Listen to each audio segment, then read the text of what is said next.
There we go. Our agenda is rather short, but in some ways there's some discussion points, and I really would appreciate some input from the committee on that. I'm going to share with you our survey so you can see how that's starting to look.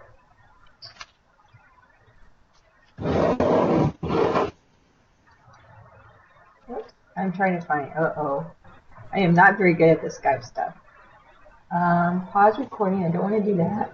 Switch. Oh, here, it's the big blue button. I'm sorry.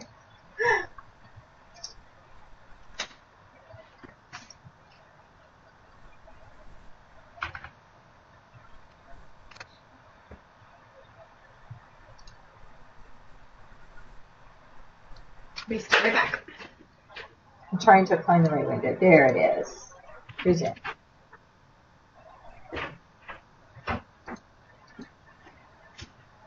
Okay. So this is Qualtrics, is the program that we're putting the survey into. So it pretty much looks very much like what we broke it up into smaller categories so it didn't feel quite so overwhelming.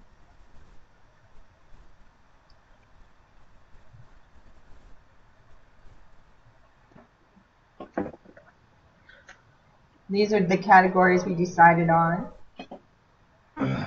I'll send you the link too so you can see. It's very clean. I like it. You like it? I do. Good. Good.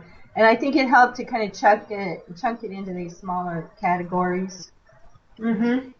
And I also like the way we broke it up because in the online implementation questionnaire, they tried to get to these issues, but they didn't have it broken down.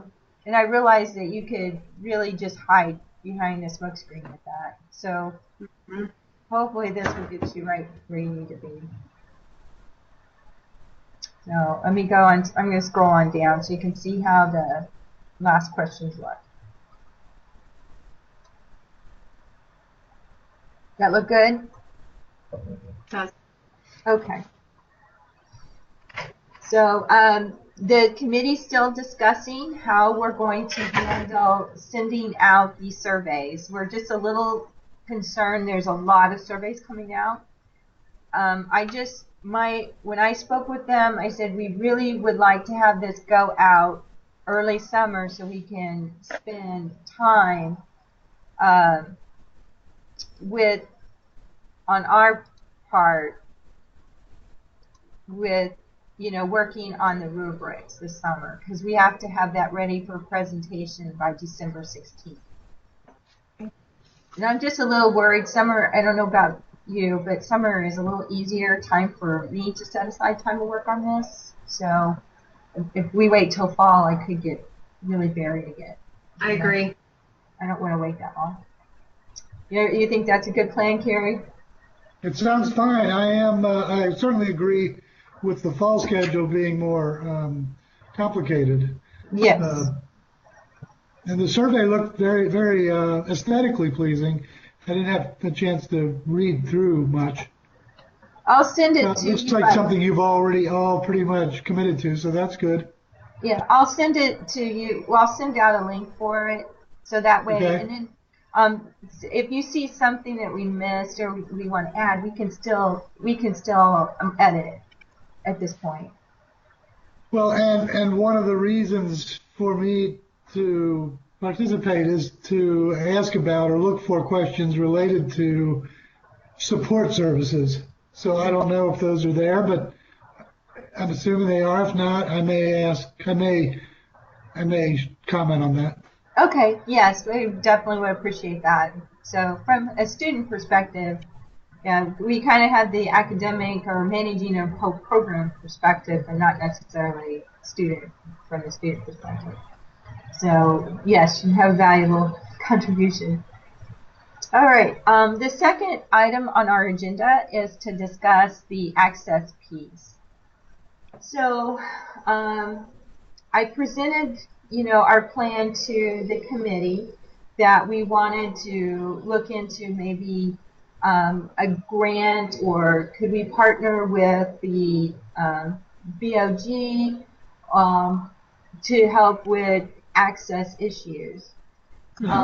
So I put together a small white paper. I sent it to Nancy, who then took it to the chancellor. Apparently, the chancellor is the former CEO of AT&T, I believe it was. And his request was that we document where the access issues occur. And so I'm hoping we can take a few minutes here to brainstorm how we could document the access issues that we experience at our universities or our colleges. So he's looking for institutions. He wants us to name the institutions or geographical regions in the state. Geographical regions that might not have high-speed internet connection, because he thinks the high-speed internet connections are there if we consider mobile. And I think there are places where there is no mobile access. That's why I wish Lynn was here, because remember, she lives in one of these areas. Robert Somm from Daytona State said even he's, I guess, bumps up against the city-county line, and even in his region, he has real trouble getting access. I just Googled the Florida Strategic Plan for Economic Development. Yes. And I'm just going to look through it. They have their goal here of trying to provide broadband access to a larger group in Florida. I'm just looking to see if maybe they have those regions identified. Oh, that would be awesome if it does, if it is. We also have our UCF Online is being led by UCF Regional Services, and they recently have done some trolling to identify where there are pockets of students who might not have access, and they have identified several places, actually some not far from Orlando. So I'll see if I can track down that information from Jeff Jones and Pam Cavanaugh and those folks. How did they do that study? Well, I think I'm not sure how formal it is, but what they're actually trying to do is to set up some agreements with some of the state colleges in those areas and actually Bob Reed is joining. He may have that information. They're trying to set up some agreements with the state colleges to make connections to UCF Online. And in that process, they have been asking that question about access to technology. And I spoke to Paul O'Brien after our last meeting, and I asked him about the CIO's take on the digital divide, and he'd mentioned that there was some grant, and I wonder if it's the same thing you're talking about, Carrie, that some of the CIOs at the community colleges had partnered with, I got to get the name of the corporation, but he mentioned that there was an initiative in like the last year trying to provide access through a certain organization. I'm going to meet with him later, so I'll get all those particulars. But I just happened to mention it to him in passing, and he did mention there was something out there that the CIOs are working on. Hi. Yeah, I can't hear you. Click your microphone. Turn it on, please. There we go. Sorry, I was late. I got hung up on something. That's okay, because we've been talking about you. We gave you all the work. Oh, that's what I get. Okay. We were just talking about Jeff's outreach and his team's outreach to the state colleges and some of the pockets of students without access to technology that they've identified. Do you know any more about that? Not about the technology pockets. No, I'm not up on that. He talked about it in a couple of settings that I've been with him, so I'll see what I can get from him. No, it hasn't made its way into the UCF Online business. Okay. So, Vicki, I don't have the exact geographical regions, but according to this strategic plan, broadband access is an area that they've identified as a key indicator. And they say 70% of Florida residents have high-speed internet access, and access is still an issue in some rural areas, but this is one of their indicators that they're addressing in the strategic plan. So I don't know if it might not be a bad idea to reach out to the three gentlemen that put this together.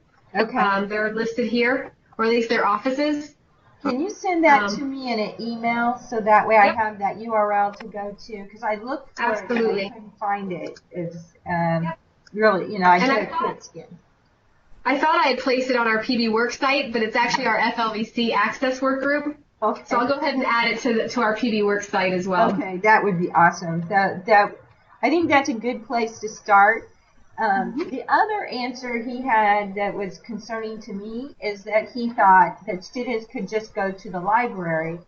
Now, at first I thought they meant your library at the university or at the college, but then I got to thinking about it. No, he meant community library, and that is not an answer either, because many libraries limit the access to 30 minutes.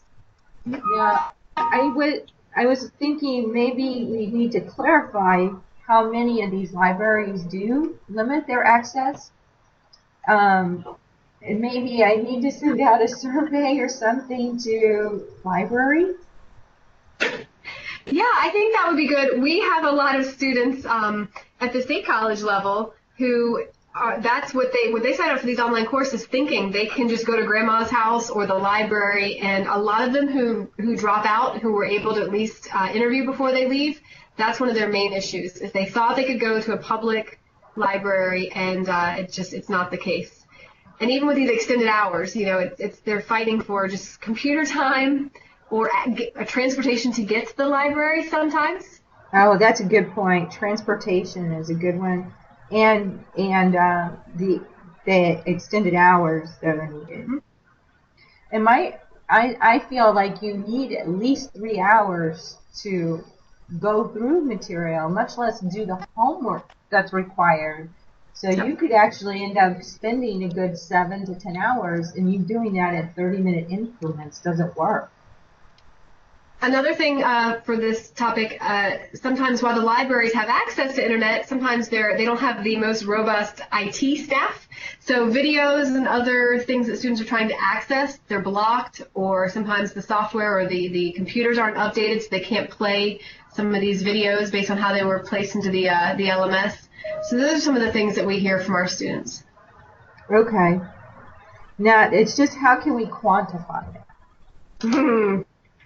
That's a good question. Because I think for us to convince them that they need we need something. We're going to have to figure out a way of quantifying it. So one of the things I thought about is maybe we have a survey go out across the state to students like they did with the LMS, asking access questions. One of the librarians here, the Dean of Libraries, studies at our institution, is part of FLVC on the library side of the house. Let me reach out to her and find out if they've done any of those surveys already. Okay. I know she's been very involved in some of the work groups on her side of the house, so I can ask her. Her name's Pat Profeta, and I'll just ask her if they have any information they'd be willing to share with us right away. It might be a year or so old, but at least that's a start. It would be, and I think that's important to have an understanding, because if that was the response, he's not the only one who's going to say, well, go to the public library. I've heard that repeatedly, and we know that's not convenient. And not, it's better when it's in your home, in your study, in a quiet place. We even have a video about set up your quiet place in your home. And you can't take an online proctored exam either in a public place. So, okay. The other thing I did check into, and I'm still working with, is apparently, yes, it is hard to develop relationships with these different groups that provide internet access. So one of the things we thought of was the Clearwire Sprint program. Mm-hmm. So I talked with our representative to the Clearwire, and they said we're going to do a small pilot study here. Apparently, we're given 80 devices, but the problem with those devices is they will only allow you to download 15 megs of data. And if we have a video course, that's going to go really fast. So we're going to try, but it is obviously not a complete answer. And I don't know if Sprint would work with us to, expand that access or not. So she was going to go back and have some conversations with in her office to see what else, maybe we could come up with in trying to work with Clearwire. So we're going to try a small pilot study here, and one of the issues we came up with was how do we identify the 5 to 10 students that we would give these hotspots to. And so we're going to begin working through some of those issues here to kind of see what it would take if we were to write a grant. And I've been looking for grants and I haven't found one yet. So I'm open for suggestions.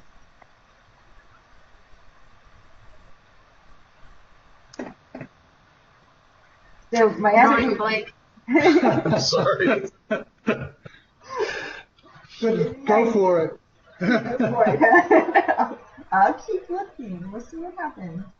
And the other issue, I'm trying to reach out to and ask Francetta from FAMU to join us because of the access issue that her university does experience.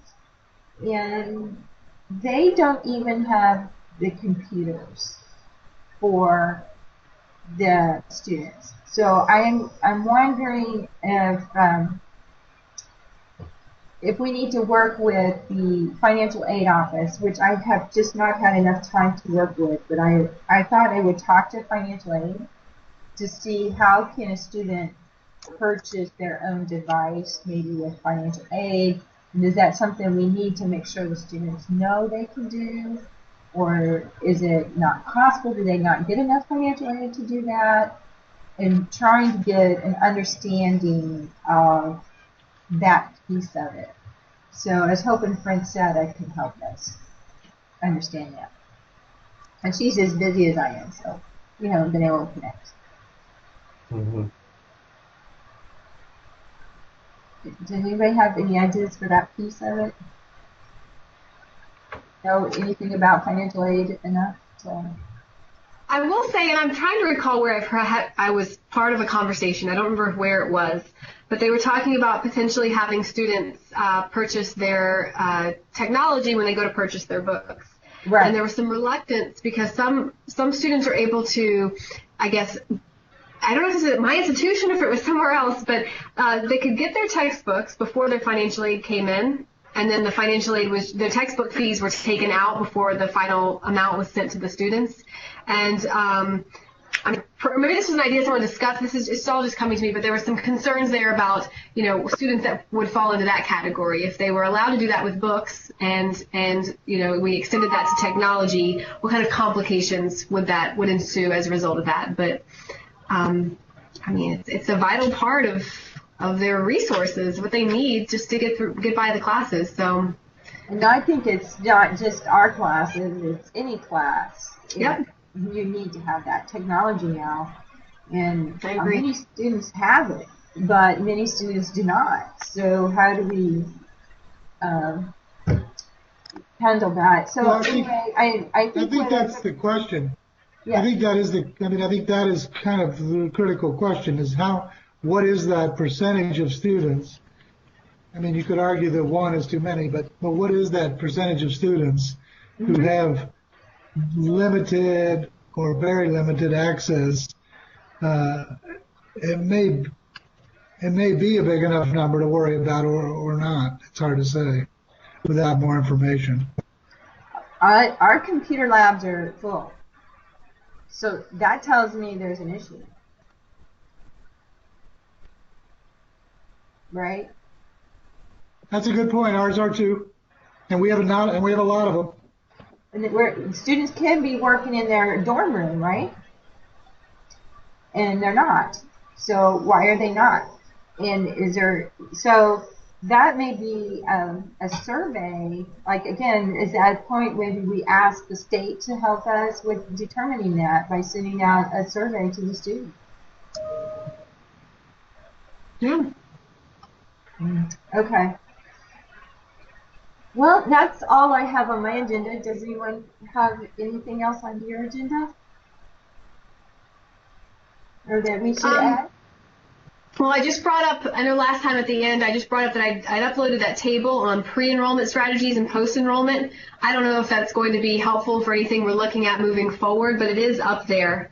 And it was lofty ideas, just, something to put together to see if anything would transpire, in the future. No, I read through that. It was very well done. And thank you. Yeah, I think when we start working on our rubric, I think that's where that document's going to be very helpful. Yes. Okay, good. It was great research. Oh, thanks. All right. Okay. Well, if no one has anything else you'd like to add, thank you so much for taking a few minutes out of this very busy week. I know this is a busy one. And joining us and brainstorming through some of these ideas. So I'll share with the committee when we meet again that we would like possibly a survey to go out to students asking about their technology access. Okay? Sounds good. All right. Right. Bye. Or identify who's doing it. Right. Thank you. All right. Thank you. Thanks. Bye. Bye.